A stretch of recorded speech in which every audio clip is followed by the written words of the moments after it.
Contamos con detectores pasivos para la estimación de la dosis, es decir, dosímetros personales que en nuestro país mayoritariamente son detectores TLD o detectores OSL para generar esos registros de dosis que los trabajadores ocupacionalmente expuestos van recibiendo o que podemos asociar a la práctica.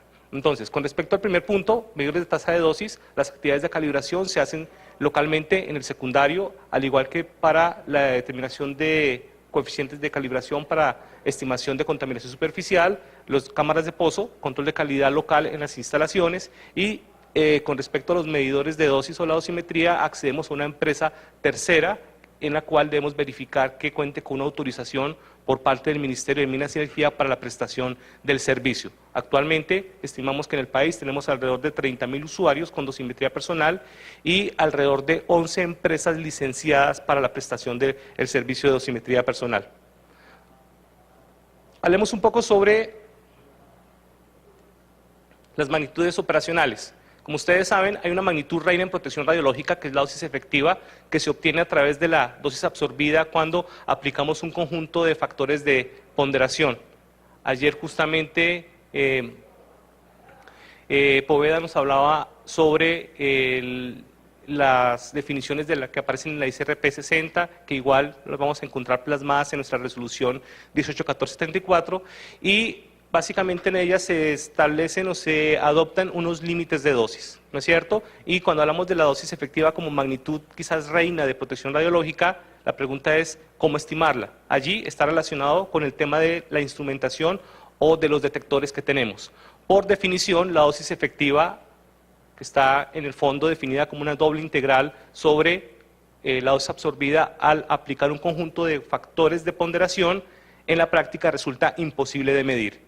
Es decir, hemos adoptado unos límites de dosis para los trabajadores ocupacionalmente expuestos, hemos definido una magnitud, pero que en la práctica es imposible de medir. Como es imposible de medir, entonces hacemos uso de detectores de radiación con el propósito de poder estimar esa dosis efectiva. ¿Qué empleamos? Lo mencionamos en la diapositiva anterior, quizás un intensímetro o un dosímetro personal o un medidor de radiación para medir alguna magnitud que me permita hacer una estimación de esa dosis efectiva. Allí es muy importante tener en cuenta que la relación entre la magnitud operacional y la dosis efectiva no es 1 a 1. Como vemos en la siguiente diapositiva, acá aparece una de las gráficas que finalmente corresponden a los coeficientes de calibración que están en la publicación ICRO 39. Vemos cómo observamos la relación entre la dosis efectiva y la dosis equivalente ambiental medida por un detector de radiación, por un detector, puede ser un Geiger-Müller o una cámara de ionización. Pensemos en un servicio estándar de medicina nuclear en el que utilizamos de pronto isótopos con fines diagnósticos como el tecnecio, o estamos hablando de un rango de energías quizás de 0.15 megaelectronvoltios. Vemos que realmente en este rango de energías la dosis equivalente ambiental hace una sobreestimación de la dosis efectiva. Aparecen varias gráficas para diferentes condiciones o para diferentes geometrías en las cuales el dispositivo resulta expuesto. Recordemos también que cuando estamos hablando de una medición, y en particular en instalaciones grandes, radiofarmacias, servicios de medicina nuclear que cuentan con varios tipos de dispositivos, las condiciones bajo las cuales son calibrados los equipos. Los equipos, al igual que en radioterapia, cuando calibramos los haces de radiación, son calibrados en condiciones de referencia. Una condición de referencia para la calibración de medidores de tasa de dosis nos lleva a una calibración con cesio 137, a una distancia fuente detector, casi siempre de alrededor de 100 centímetros, y un campo de radiación de alrededor de 10 por 10 o de 20 por 20 sobre el detector. La pregunta es, ¿cómo funcionan los dispositivos cuando salimos de esas condiciones de referencia? Tenemos quizás un modelo LUM 14C, tenemos un S International para hacer monitoreos de tasa de dosis, pero debemos recordar que es muy posible que encontremos discrepancias al realizar mediciones en campo y básicamente obedecen a las desviaciones de los dispositivos referente a las condiciones de calibración.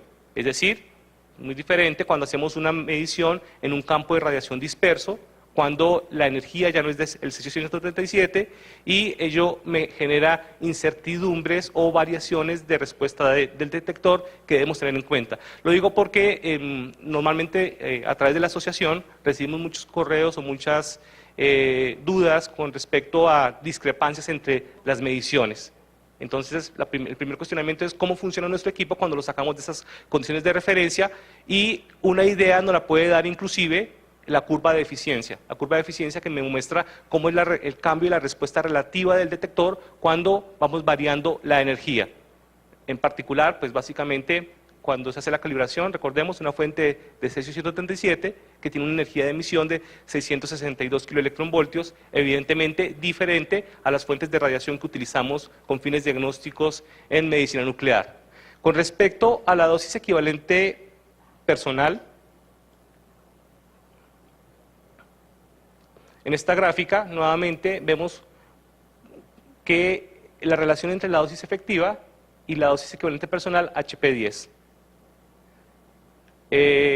Nuevamente, para una geometría de inundación de campo, en la cual hay una geometría de irradiación isotrópica o rotacional del detector, vemos que para los rangos de energía de medicina nuclear diagnóstica, nuevamente la dosis equivalente personal hace una sobreestimación de la dosis efectiva,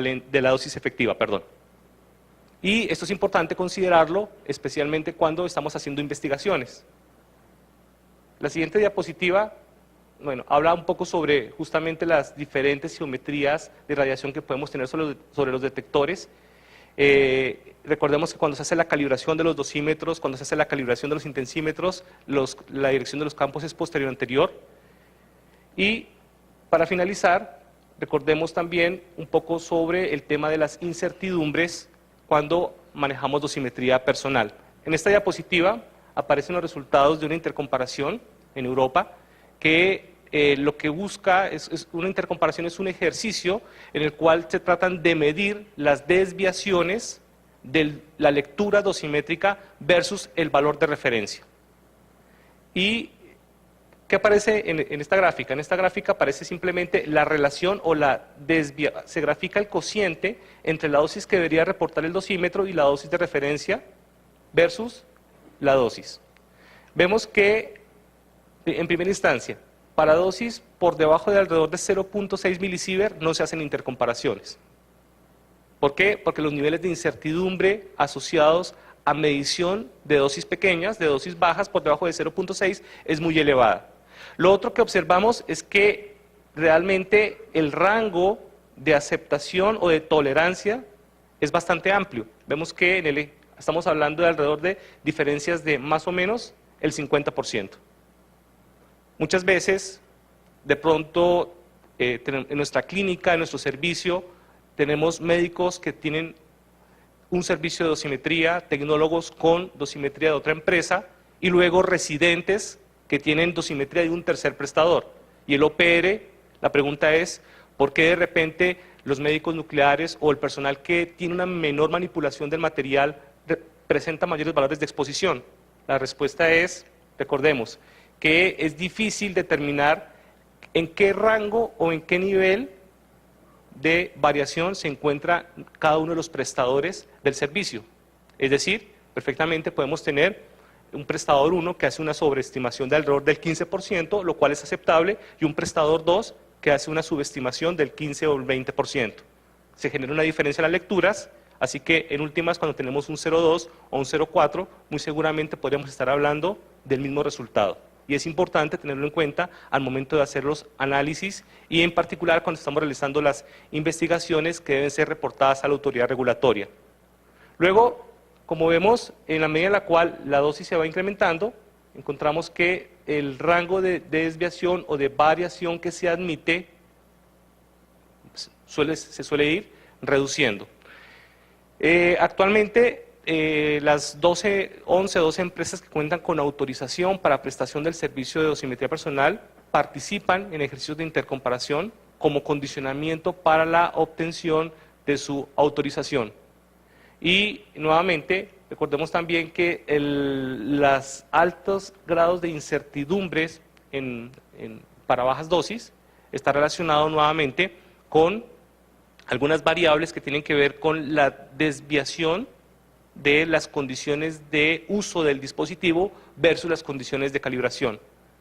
Cuando hacemos calibración de dosímetros personales, básicamente son calibrados nuevamente con la energía del cesio 177 sobre un maniquí de 30 por 30 por 15 a una distancia de 1 metro. Y normalmente, en una geometría de irradiación posterior-anterior. Cuando hacemos uso de los dispositivos en campo, evidentemente esas condiciones no se cumplen. Y es una de las razones por las cuales se genera una incertidumbre elevada y adicionalmente a esto hay que sumarle la dependencia energética que pueda tener el dispositivo. Bien. Ya pues básicamente con esta terminamos la presentación. No sé si tengan alguna duda, alguna inquietud.